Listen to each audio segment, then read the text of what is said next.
Are you willing to make an intentional shift in your life for better results, to be a different and a new you? Well, welcome. We have here Dr. Arun Reddy, who's going to talk to us about a number of things and how he's made shifts in his business and in his life. Dr. Arun Reddy, I call you Aaron. Please call me Welcome. Aaron. Oh, Aaron, yeah, it Yeah. does sound better with Aaron. Such a wonderful man. Tell us about a little bit about yourself. Well, I know you're Beryl, from India. yes, I am. So I originally was born and raised in India. And then I moved here, went to medical school back in 2003, graduated in 2003, did some clinical rotations in Ireland, believe it or not. Oh, I love that. How was that? It was fantastic. It was a kind of like a different perspective on medicine because Oh. the Europeans practice medicine in a whole different way than we do here. Well, just in brief, tell me what that difference is. That's very interesting, actually. Yes, actually, because over there we're not too. It's not too commercialized, the pharmaceutical industry. So there's fewer.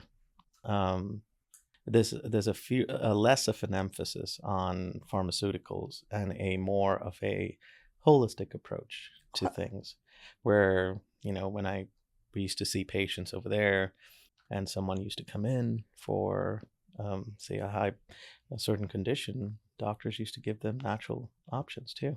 Oh, that's awesome. Yeah. So it's not just, okay, here's some pills and here you go.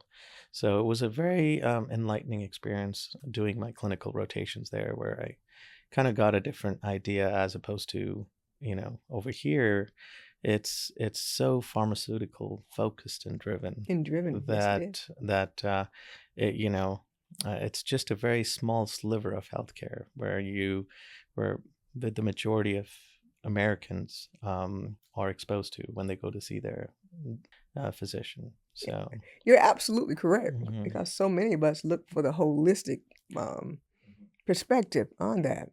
Yeah, but I mean, it's getting a lot better lately. I've been noticing a lot of people more in tune with a holistic approach.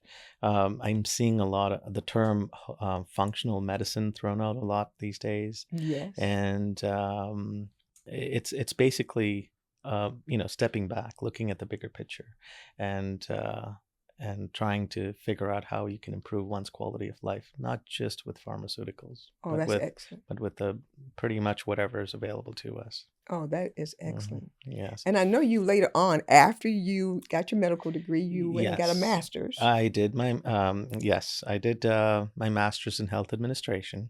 So I found out really early on in my medical training, Beryl, that I did have quite an entrepreneurial mind, I'm sure you did. as opposed to a medical mind. So I realized that my strengths were more in the business of medicine than medicine itself. So right from the get-go, I kind of focused on a non practicing model where I ended up owning a lot of medical businesses, and most of them were actually all of them were on an administrative level, and I used to hire physicians to work for me. I remember that. That's how we became friends, as you told me about. Yes. You actually were an entrepreneur who developed a Mm. multi-million-dollar business. Yes. And now you have Mhm. transitioned, an Mm. intentional shift, and you went Mhm. in a slightly different direction, but still Mhm. business-wise. Mhm. So tell us about that. Yeah, so initially we opened up a medical weight loss clinic. So, as everyone knows, with all the ads in TV for Ozempic and Mounjaro and Wegovy, there's this huge push for medical weight loss and a category of drugs called GLP-1s. And that's something that I did the market research. I read up the studies and the placebo randomized double-blind trials, and they actually work. These class of drugs called GLP-1s are fantastic, and I figured, why not do something that's more affordable to the public. And so rather than paying the $1,000+ for these medications, there was an option to compound them for a lot cheaper. And that's where my entrepreneurial side came out and said, we can still provide a good service to the public, give them access to these drugs at a lot more affordable price. And that became quite successful back in 23, 24, and 25 and 25. until the laws have changed. And they are in the process of being changed. Yes, and that's a whole can of worms that we can get into. But yes. So lately, we're in May of 2025, and currently there are a couple of cases in court right now that are in the process of they're trying to figure out the future of compounded GLP-1s, and it's quite uncertain. And as of now, the pharmaceutical companies that are manufacturing these drugs, compounded drugs, have been asked to stop producing them. It's called injunctions. We're saying that. Yes. It was Eli Whitney that developed it. Eli Lilly and Novo Nordisk. And Novo, so they have Yes. they have issued injunctions Yes. and high penalties if they violate that. I do IP law, so I do understand those Right. injunctions Right. international. It's very interesting though. Recently, a friend of mine came from Canada and said that they had all of these, is it GLP-1? Yes. And they knew there was a market in America and wanted to find out how could they send it here. I said, I don't know. They would get into a lot of trouble if they did that, because the laws are very strict with IP and territorial IP laws, because you're talking about the same drugs made in the same manufacturing line, destined for different countries at different prices. At different prices. Yes. And again, we're talking about it's a whole new can of worms again, but there's, I think the legislators are trying to get it more So streamlined. you're saying all these ladies, I guess, and men too. Yes. Would most of your clients be women or men? I would say about 50 and 50. Really, 50 and Yes. 50? Yeah, we have a lot of it's I would say they lean more towards, I would say, women, say maybe a 60-40 split, but it changes from time to time. But I would, we do see a good combination of both.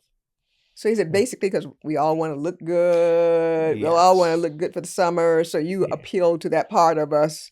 Well, there's Wanna two. be skinny. Yeah, there's two kinds. So we get the patients who want to do bariatric surgery, would want to try us out and see if there's a non-surgical option, which Okay. we have saved a lot of patients from getting surgery, bariatric surgery.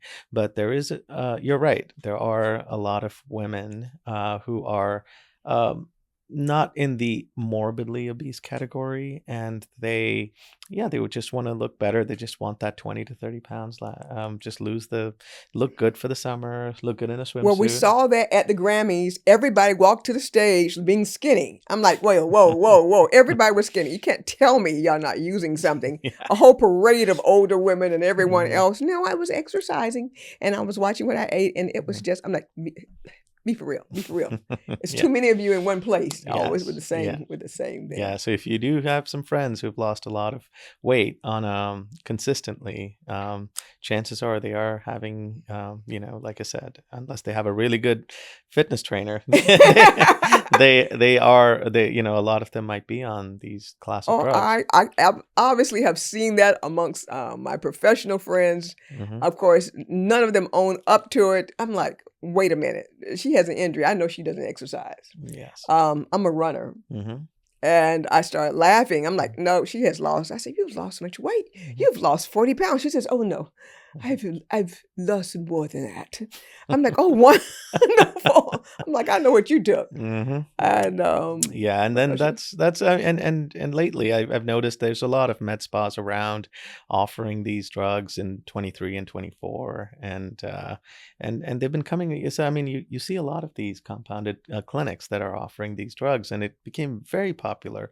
I mean, the last time I read an article, it's there's tens of millions of Americans on these drugs. I did not Yes. know it was so pervasive because I Yes. was looking at the cost. Yes. I want to ask you, Hmm. Doc, I know you've got another business and we're going to talk about that too. Hmm. Why do you do what you do? I call you Doc instead of Aaron, No, but no, that's please. well, It's Aaron. sometimes, Yes. okay, you understand, when I call you Doc, Hmm. that's because of my African American background. Right. And so when we know someone Hmm. uh and I say, you've been so generous to me. I Hmm. mean, my goodness, to think that Hmm. you were the one who encouraged me to do more. I was like, Hmm. this man doesn't even know me. But that compassion of a doctor came Hmm. out. And as a person, I want to just commend you Well, thank you. for Hmm. caring about people, that extra conversation. Now, that's what drew me to you. Right. Well, different people have different motivations in life. And again, that answer would change in different times of my life if you had asked me that question. But at this moment, I feel that, you know, I we all have an ulterior motive in doing what we do, and mine is to give me some inner satisfaction, to having that sense of I helped someone today and I made their life a little better, or I was able to bring a smile to someone's face when they stepped on that scale and saw that they lost 5 pounds this week. And there are these small snippets where I'm a little, I kind of am in tune to people's energy, and I feel that when they are truly happy, you exhibit a sense of radiance about you, about, say, just something about, they just start glowing. And I pick up on that. I'm a very intuitive when it comes to that, and it drives me, believe me. So it just tells me, okay, I made a few people happier today. I helped them. I made them feel better, and I go home and I take that good energy that I got from people who um, gave me that energy, and puts a smile to my face when I go home. So That's a very interesting perspective versus seeing how much money you've made from this person or that person. And you're right. In all of it, it should be service. I mean that in an ideal world, yes, Beryl, but let's not kid ourselves. We This is my all philosophical friend here. we He brings it there very is a component of a financial compensation for what we do, but I learned really a long time ago that if you do what you do and what you love, the money will come. I mean, if you the people, and I'll, the some of the friends I hang out with in my car club, which we'll get into, but I they all tell me the same thing. They said, Aaron, it's all about doing what you love, working hard, and if you give it 100%, and don't chase after money, it will come. If you truly, are good at what you do, and most people are good at what they do if they do something that truly makes them happy. and that is so correct. Hmm. So yours is service, even it's administration. Mm. What's the best advice you've ever received, Aaron? Oh gosh, this is tough. Again, this probably was a good friend of mine who was part of the my car club again, and and he hit rock bottom, and he pretty much came up from absolutely nothing. And so he gave me a really good piece of advice. He says, Aaron, you do not get to where you are. Every millionaire and billionaire you see in our club, or in our society, they've faced a lot of adversity. So they said it's all about how you pick up once you're down, and when you hit rock bottom, and they reinvent themselves. So he said, keep reinventing yourself until you get to a point where you become successful. So, that's pretty much, I followed that mantra. And, let's not kid ourselves. We'll all go through adversity in life, Oh but yeah, it comes with it. it comes with it. That comes But with life, and it it's, should. but the truly successful people, are the ones who pick themselves up from rock bottom and reinvent themselves, and don't let don't let it get, they become a success. Oh, So I well. followed that mantra, and here we are sitting. Oh, I love it. Yeah, I yeah. absolutely love it. Mm-hmm.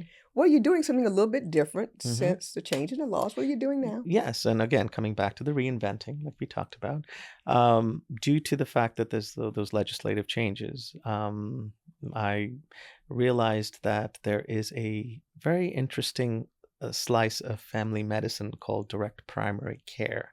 It's almost a version of concierge care. Um, People know concierge care. Not many people have heard about direct primary care. No. So concierge care, as you know, is you have like these doctors who cater to your every whim and fancy, and you can call them at 2 in the morning, and you have an answer, and you get house calls and all that stuff. We're not that crazy, but basically, what I did was we started a business called Direct Primary Care of Florida, and it's something like concierge medicine, but it's a lot more affordable because you think thousands of dollars with concierge care, but the direct primary care you pay as little as $100 a month, and you have access to your family doctor any day of the week, and you can see them as much as you want or as little as you want. But it's something that you don't have to worry about copays. You don't have to worry about deductibles. You just pay that monthly fee, and you have everything's done. It's taken care of. Well, tell me, how did you come up with that? Again, just talking to people, doing market research, and realizing that there is a void um, in that part of medicine. Because I got, the number of times I've had patients tell us, "Oh gosh, Aaron, I've got $180 copay, or my deductible is $5,000, and we never hit our deductible." And I said, you know what? There is a better way to get rid of all that, and it helps the doctors too, because it the doctors, they get paid based on their membership fee that the patients pay, don't have to worry about insurances and any of that stuff and all the paperwork that comes with it, and it just eliminates a lot of the red tape. I'm sure you put a lot of smiles on a lot of people's faces, Yes, well, as well as your own.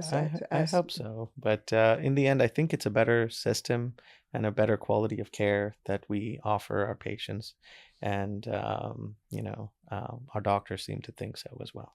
We're going to go to your interest in Ferraris. You are president of the Ferrari Club. I never knew so much about Ferraris until I met you and with my husband. Yes, And I did not realize that the building of a Ferrari is part of an experience. it is. I mean, I've done with my husband the Commodore's experience, Mm-hmm, and that's what we sell. mm-hmm, And with me, my coaching programs for high net worth women or executive women, the experience of being able to be successful, not just in your business career boardroom, but also at home too. So we don't mm-hmm, have to have an either or. mm-hmm, And then I read about the Ferrari, which, mm-hmm, well, as I read about it, even their writing was mm-hmm. about the experience Yes. of it. So tell me about your experience with the Ferrari as the president of the Ferrari Club locally. Okay, great.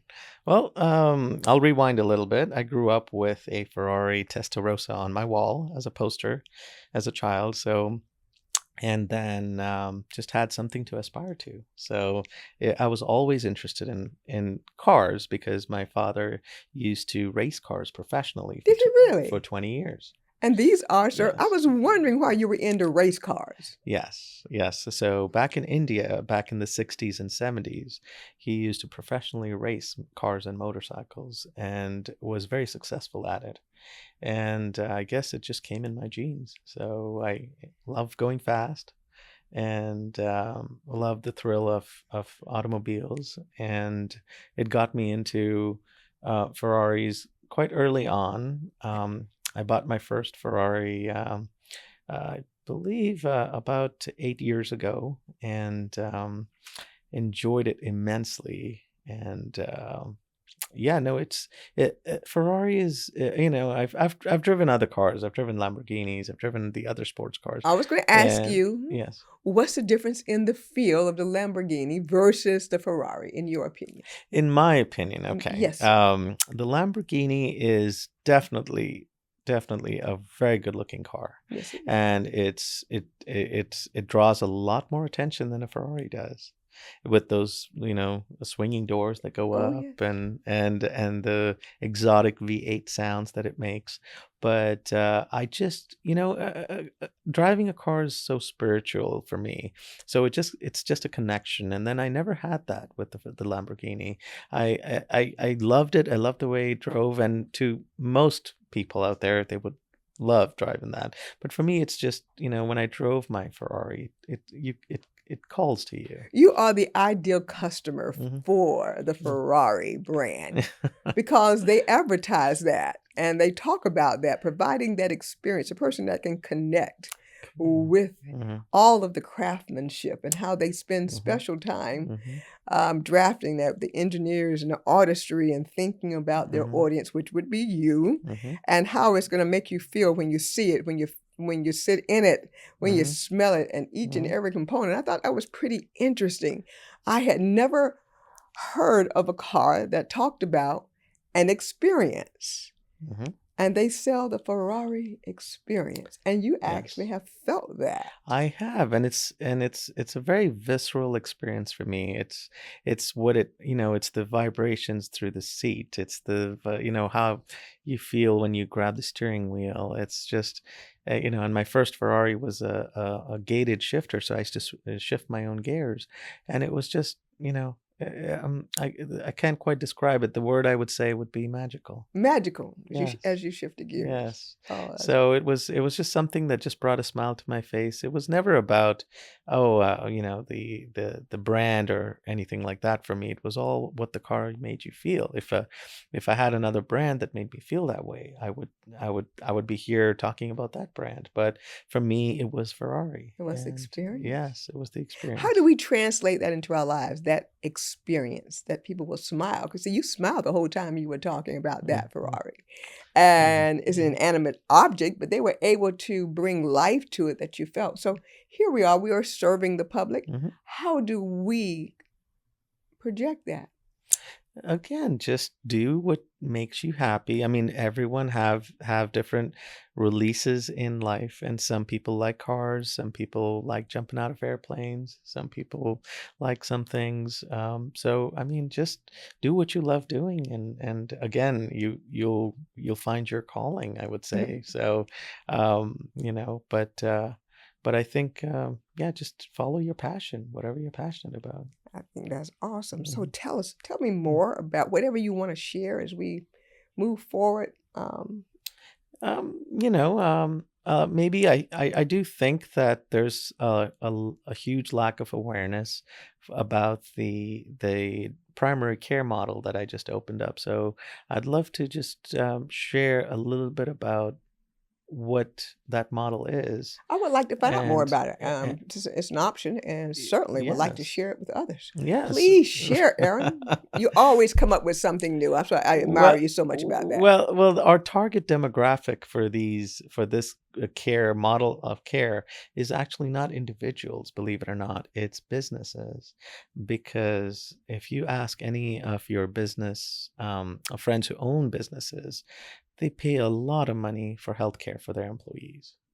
And so here we are. We offer a package where we have, for businesses, we it's only $75 per employee per month, and we guarantee the pay. An employee calls in sick, we see the patient the same day, and we get them back to work sooner. So productivity goes up. There's no copays involved. There's no deductibles involved, and then there is also and then the number one question we get asked is, what about, hey, if I have to go to the ER, if I need to see a Mhm. specialist? So we've actually have certain insurance plans that cover all those coverages, and in a lot of cases, you can get coverage on average for about $200 a month, which includes our fee, as well as the catastrophic coverage fee and specialist fee. So imagine having insurance for about $200 a month and not having to insurance and ARVs and not having to worry about any copays or I deductibles. think that is amazing. I wish I would have known this earlier. I just lost a valuable, valuable employee because she left us. She has asthma. She goes to the hospital 2 or 3 times a year and is on all the steroids because of insurance. Oh, and that's a Okay. whole can of worms, Beryl. No, no, I'm just saying, but Yes. that would have been an option. We're not talking, Yes. we're talking about you are providing a solution Right. for small businesses. Correct. I could have kept her, if it's just like what, who, and what will cover this persistent condition that I have.